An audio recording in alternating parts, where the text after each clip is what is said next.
सपना कैसे देख लेलू हमारा छोड़े के। सपना कैसे देख लेलू हमारा छोड़े के। कहाँ से हुनर लैलू हो दिलवा तोड़े के। कहाँ से हुनर लैलू हो दिलवा तोड़े के। तके कहरा से सिखलू सोना मुहवा मोड़े के। कहाँ से हुनर लैलू हो दिलवा तोड़े के। कहाँ से हुनर लैलू हो दिलवा तोड़े के।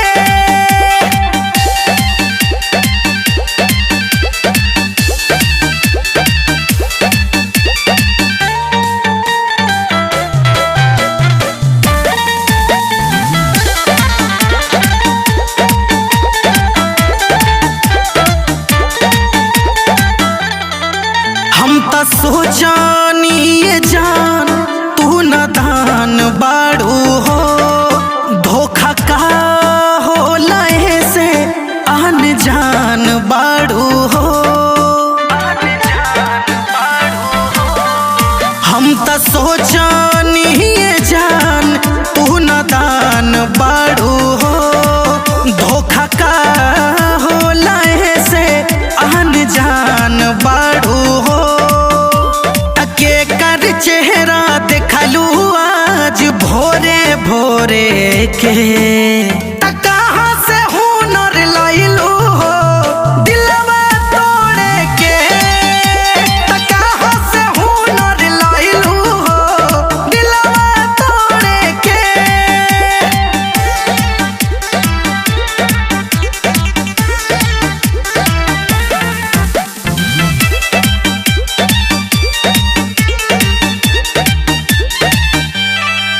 हम त जानो न पैनी ई मासूम रूप के। तीर मारत रहू दिलवा छुप छुप के। हम त जानो न पैनी ई मासूम रूप के। तीर मारत रहू दिलवा छुप छुप के। चांद इमरान के चोट दिहलू जोरे के।